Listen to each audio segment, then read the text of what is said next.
करेंगे? आज calendar marking करेंगे। हाँ चलो आ जाओ। तो देखो सर्कल करो, कौन सा डेट है आज? 20। हाँ 20th। ओके। और कौन सा मंथ चल रहा है? 21। कौन सा मंथ चल रहा है? अक्टूबर। जोर से बोलो। अक्टूबर मंथ चल रहा है। और आज कौन सा डे है? आज वेडनेसडे है। जोर से बोलो। आज वेडनेसडे है। हाँ और कौन सा ईयर चल रहा है? 2021 ईयर चल रहा है। Okay very good. अभी हम बोर्ड पे लिखेंगे। चलो चलो लिखो डेट। 20। 20th। हाँ अच्छे से लिखना है ताकि सबको दिख जाए। हाँ 20th। ओके कौन सा मंथ है? अक्टूबर। हाँ ओ सी हाँ टी हाँ आराम से स्मॉल स्मॉल लिखो। बी हाँ स्मॉल स्मॉल ई आर। हाँ अक्टूबर अच्छे से लिखो ना। अक्टूबर। हैंड ऐसे रखो हैंड। अक्टूबर। आज कौन सा डे है? वेडनेसडे। हाँ ऐसे रखो हैंड, लिखो। W हाँ E D। स्मॉल लिखो। ओके रुको, ओ दो डस्टर दो मम्मी को। ये आप स्मॉल लेटर लिखोगे, फिर से लिखो W।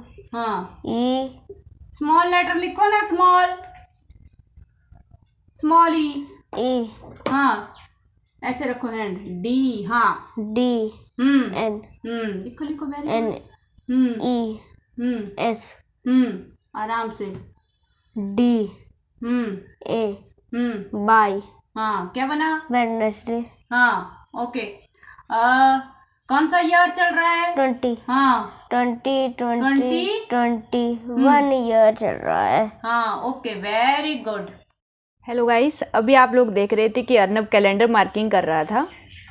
तो ये भी एक बहुत अच्छी एक्टिविटी है जिसको बच्चे इंजॉय करते हैं और हम लोग बड़ी इजीली हम लोग बच्चों को डेज, मंथ्स और ईयर का कॉन्सेप्ट समझा सकते हैं। तो आज थोड़ा सा एक्चुअली अर्नब को क्या होता है कि सुबह सुबह उसको एलर्जी का प्रॉब्लम है। तो एक्चुअली हर रोज़ जब वो सुबह उठता है तो उसको वो नोज़ का एलर्जी रहता है, तो बहुत ज़्यादा उसको स्नीजिंग होता है। तो इसलिए वो लग रहा है जैसे वो थोड़ा बीमार सा लगता है, बट ऐसा नहीं है। उसका वो डेली वो सुबह उसको होता ही है, क्योंकि ऑटिज़म में इम्यूनिटी थोड़ा डाउन रहता है, तो उसकी वजह से बच्चों में कुछ एलर्जी रहती हैं। जैसे उसको नोज़ का एलर्जी है, तो उसको छोड़िए। अभी मैं आपको वही कैलेंडर मार्किंग पे हम लोग वापस आते हैं। तो इससे क्या होता है गाइस कि हर रोज़ नहा धो के बच्चा जब सुबह एक नया डेट को सर्कल करता है, वो उसको आइडिया हो जाता है कि 2 डेज़ के बीच में एक्चुअली कितना टाइम होता है। ऐसे अगर आप उनको theoretically days of the week, months of the year या फिर ईयर आप लोग पढ़ाते हो तो बच्चे रट लेते हैं, स्पेलिंग भी याद हो जाती है, लेकिन बच्चों को एक्चुअल में कॉन्सेप्ट पता नहीं चलता है कि एक्चुअल में कैलेंडर का इम्पोर्टेंस क्या है। और इन बच्चों को स्पेशली हम लोग स्पेशल चाइल्ड्स को, जो स्पेशल चिल्ड्रन होते हैं, उनको हम लोग कैलेंडर के माध्यम से बहुत अच्छी तरह समझा सकते हैं कि एक्चुअली एक मंथ जो है उसमें 30 डेज रहते हैं। एक मंथ कितना बड़ा है, डे कितना बड़ा है, उसका कितना टाइम रहता है, ईयर का कितना टाइम रहता है, ये आइडिया उनको बहुत अच्छी तरह से लग जाता है।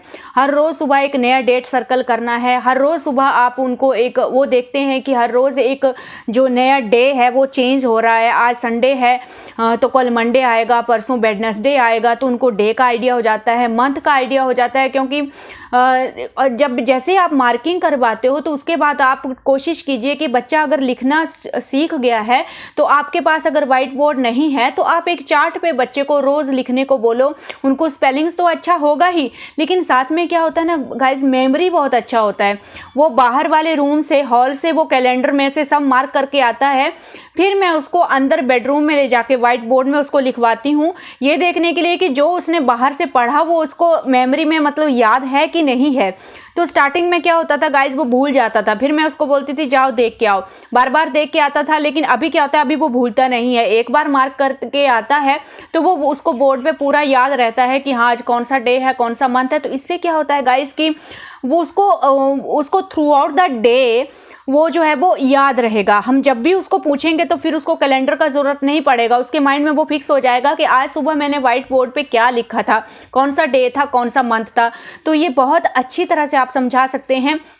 कि जब भी वो लिखता है तो उसको पता चलता है कि जो मंथ है वो 30 डेज़ के बाद चेंज होता है, तो उसको आइडिया होता है कि मंथ कितना बड़ा होता है, और डे हर रोज़ चेंज होता है, उसी तरह से डेट चेंज होती है, और ईयर जो है वो लगभग सेम ही रहता है, क्योंकि वो इसका मतलब वो बहुत बड़ा है।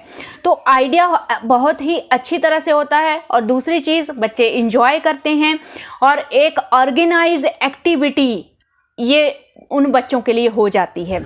तो डेट का पैटर्न लिखना भी वो सीख जाते हैं। अभी तो मैंने बोर्ड पे उसको जस्ट बॉक्स में लिखवाया है, क्योंकि वो क्या करता है, उसको मार्कर से अभी वो लिखना नहीं आता है। उसका राइटिंग फिर भी थोड़ा अच्छा है, लेकिन मार्कर से उसको लिखने में, मार्कर मोटा होता है तो थोड़ा सा उसका जो राइटिंग है आपको अजीब सा लग रहा होगा, क्योंकि उसको लिखना नहीं आता है मार्कर से। लेकिन फिर भी मैं उसको लिखवाती हूँ, सीख जाएगा धीरे धीरे। तो फिर उसके बाद मैं उसको टॉप पे पूरा जो डेट का पैटर्न होता है, 20 अक्टूबर वेडनेसडे, वो ऐसे करके लाइन में लिखता है। बाद में मैं उसको सिखा सकती हूँ कि जो डेट का पैटर्न है वो कैसा है, तो ये सिखा सकते हैं। दूसरा फ़ायदा क्या होता है गाइस, कि जैसे उनका बर्थडे आता है, जो इवेंट हैं कैलेंडर पे, जो इवेंट होते हैं, जैसे कि हमारे फेस्टिवल हैं, बच्चे का बर्थडे है या बच्चे को गाँव को जाना है, तो आप उस पर्टिकुलर डेट को उस मंथ में किसी अलग कलर से सर्कल कर दो, और हो सके तो उसके ऊपर लिख भी दो अगर बच्चा समझता है, तो बच्चे को पता चलेगा कि मैं सर्कल करते करते करते उस डेट पे पहुंचूंगा, तो उस डेट को मैं गांव जाऊंगा, या उस डेट को दिवाली फेस्टिवल आएगा, या उस डेट को मेरा बर्थडे है। तो वो जब उस डेट पे पहुंचेगा तो वो अपने आप बोलेगा कि हाँ आज मेरा बर्थडे है, आज हम गाँव में जाएंगे, आज दिवाली फेस्टिवल है। इस तरह से आप फेस्टिवल भी सिखा सकते हो बच्चे को, कि कैसे कैलेंडर में फेस्टिवल जो है वो हम लोग देखते हैं कि कौन से मंथ में कौन सा फेस्टिवल आता है। बाद में भी उनको नॉलेज होगा इस चीज़ का। तो ये एक्चुअली दिखने में छोटी सी एक्टिविटी लगती है, लेकिन इसमें आप बहुत कुछ बच्चे को समझा सकते हो। तो मुझे लगता है कि ये बहुत ही अच्छी एक्टिविटी है, आपको ज़रूर ट्राई करना चाहिए। हर रोज़ नहाने के बाद सुबह बच्चे को ये आप पहला काम करने को दो कि हाँ आपका ड्यूटी है भई, आपको कैलेंडर मार्किंग करना है और डेट लिखना है आज का। फिर आप दिन में पूछते रहो उसको 2-3 बार, ताकि उसको मेमोरी में वो चीज़ें याद रहें। स्टार्टिंग में प्रॉब्लम होता है गाइज, स्टार्टिंग में आई थिंक अर्नब ने 2-3 महीने उसको लगा दिए थे सीखने को, लेकिन फिर बाद में वो कंटिन्यूअसली, अभी उसको कोई प्रॉब्लम नहीं होता है। हाँ कभी कभी वो कंफ्यूज होता है कि डे पूछेंगे तो मंथ बोल देगा, या मंथ पूछेंगे तो डे बोल देता है, लेकिन थोड़ा सोचता है तो अभी आ जाता है। और ऐसे मैं करवाती जाऊंगी तो वो और भी श्योर होता जाएगा। तो आप इस एक्टिविटी को भी ज़रूर रखें। हर रोज़ सुबह आपको ये एक्टिविटी करवानी है, फिक्स टाइम पे गाइस, फिक्स टाइम पे सुबह, ताकि एग्जैक्ट आइडिया हो डेज़ का। समझ रहे हैं ना? तो ये बहुत अच्छी एक्टिविटी है, आप लोग इसको ज़रूर ट्राई करें। Thank you.